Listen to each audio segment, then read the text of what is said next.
안녕하세요. 조성태 박사의 생긴대로 건강톡톡 아나운서 김민영입니다. 우리가 흔히 사춘기의 꽃이라고 부르는 게 있죠. 바로 여드름입니다. 아마 청소년기에 많이 발생하기 때문에 이런 표현이 생긴 게 아닐까 싶은데요. 그런데 꽃이라고 하기엔 없애버리고 싶고 지워버리고 싶은 게 사실이죠. 그런데 이 여드름이 청소년기뿐만 아니라 성인이 되어서도 계속 생긴다고 하는데요. 그래서 한의학에서는 나이에 따라서 또 남녀 성별에 따라서 그 치료 방법이 다르다고 합니다. 자, 오늘은 여드름의 한의학적 치료라는 주제로 함께합니다. 강의 들려주실 조성태 한의학 박사님 모셔볼까요? 어서 오세요.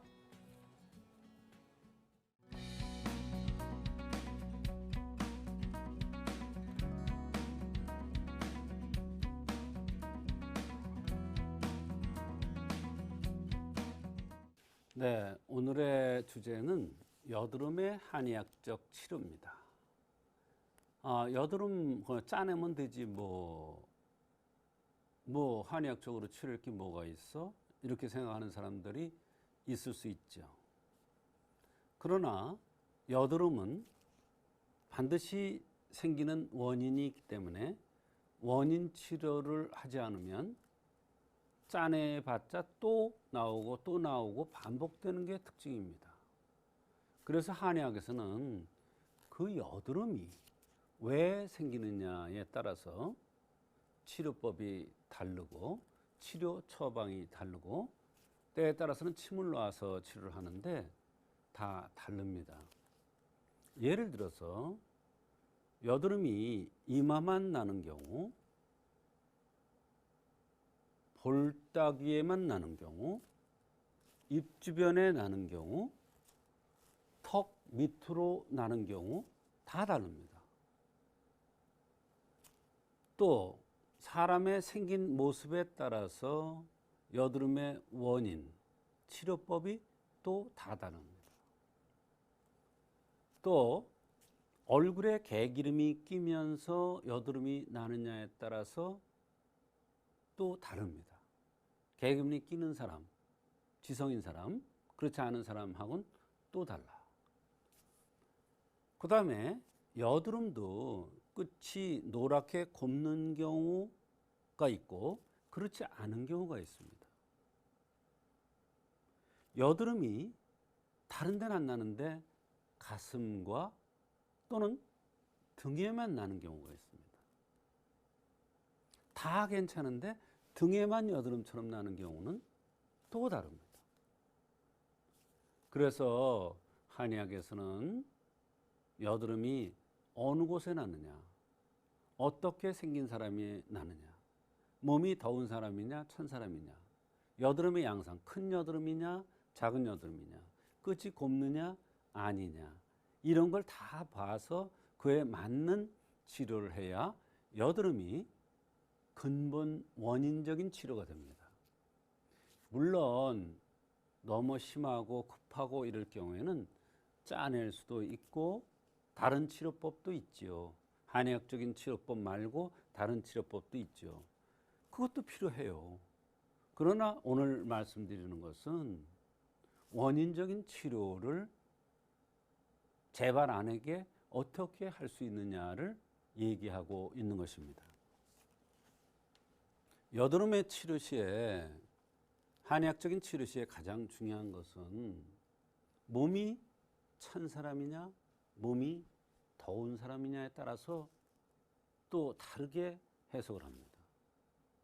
몸이 더운 사람은 열에 의해서 여드름이 나타날 수가 있겠죠. 그것은 열이 폭발하면서 나타나는 현상이기 때문에 끝이 뾰족하거나 곪거나 또는 붉은 것이 특징입니다. 또 몸이 찬 사람의 경우에는 차서 순환이 안 되고 오장육부가 제대로 제 역할을 못하기 때문에 여드름이 나는 겁니다. 그렇게 되면 소화장애라든지 생리통이라든지 생리불순이 같이 동반되면서 여드름이 납니다. 그럴 때는 여드름이 푸른색을 띠는 경우도 있습니다. 붉지가 않습니다. 그래서 푸르죽죽한 이런 여드름이 나는 경우도 있습니다. 한약에서 얼굴을 보는 관점. 얼굴에 여드름이 나니까 주로 얼굴을 어떠한 관점에서 보겠느냐. 바로 양명경에 속한다. 이게 굉장히 중요합니다. 양명경. 얼굴은 양명경에 속한다. 그래서 얼굴에 여드름이 날 경우에는 양명경을 다스려서 치료하는 경우도 많이 있다. 머리는 육기 중에서 풍열조의 영향을 많이 받는 것이다. 풍열조.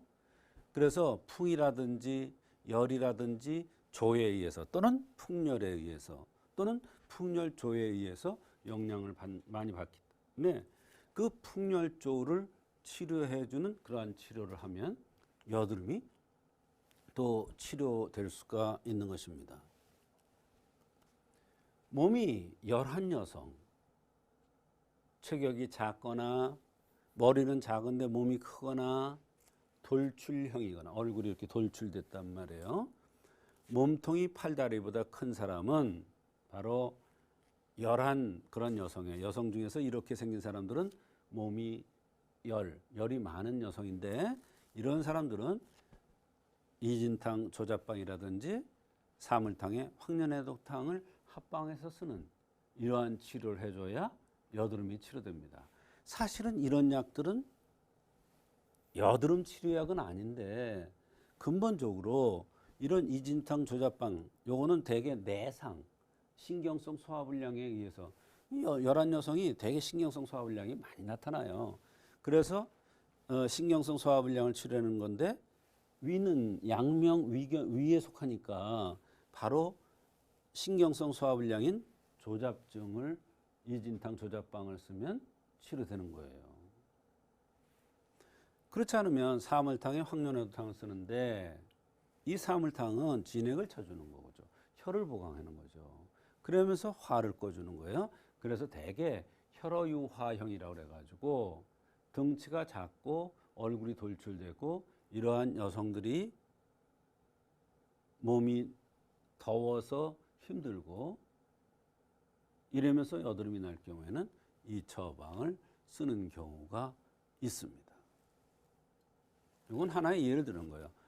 허한한 여성, 몸이 허하고 찬 여성은 체격이 큰 사람이거나 관골이 크거나 관골이 나왔단 말이에요. 팔다리가 긴 여성, 이런 여성들은 대개 몸이 허하거나 찬 여성입니다. 그래서 몸이 허하거나 차기 때문에 여드름이 나타나는 거예요. 그래서 그럴 때는 온경탕이나 걸리탕을 씁니다. 온경탕은 장우에 대한 약이죠. 건리탕은 몸이 허한 사람인데 너무 애를 많이 쓰려고 그러는 이런 사람들한테 안 되는 거 그냥 억지로 되게 이렇게 하는 그런 노력가들한테 건리탕을 많이 쓰고 또 건리탕은 소건중탕과 이중탕의 합방인데 대개 배가 차고 배꼬래가 좀 나오고 이런 사람들한테 주로 많이 씁니다. 그래서 여드름에 관한 남녀의 관점은 여성은 위가 중심으로 여드름을 치료하려면 위열에 의한 여드름이 많기 때문에 위열을 치료하는 이런 관점에서 치료해 줘야 되겠고 남자는 콩팥이 중심이 되므로 남자의 여드름은 신수 부족에 의한 상열감이나 조증에 의해서 나타나는 경우가 많기 때문에 콩팥 기운을 좋게 해주거나 콩팥 기운을 조절해주는 그러한 관점에서 여드름을 치료해주고 있습니다. 또 전후론의 관점에서는 음주나 음식으로 인해서 비위를 상하거나 7정, 스트레스에 의해서 내상에 의해서 여드름이 생기는 경우, 볼살이 있거나 얼굴이 부풀고 속이 안 좋으면 위열에 의한 여드름이 잘 나타나요. 이럴 때 이제 황련해독탕, 이진탕 조합방, 소풍산 같은 거를 이용하기도 합니다.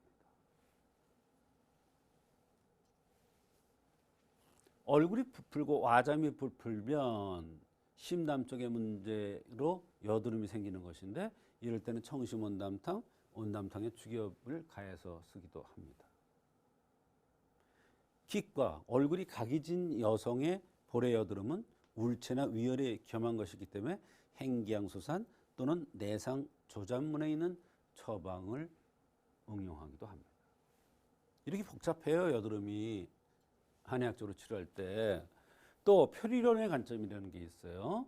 얼굴의 여드름은 열 조절이 안 돼서 생기는데 위열에 의한 것이냐 가슴열에 의한 것이냐를 구별해야 되는 거예요. 이게 표리론의 관점이에요. 이와 같이 여드름을 한의학적으로 치료할 때는 다양한 관점에서 치료합니다. 그래서 물론 여드름을 치료할 때 짜내는 것도 겉으로 치료해주는 이런 치료도 필요하지만 내부적으로 또는 스트레스에 의해서 몸이 찬 사람이냐 더운 사람에 따라서 여드름의 근본적인 원인을 치료해 주는 것이 한의학적인 여드름의 치료법이 되겠습니다.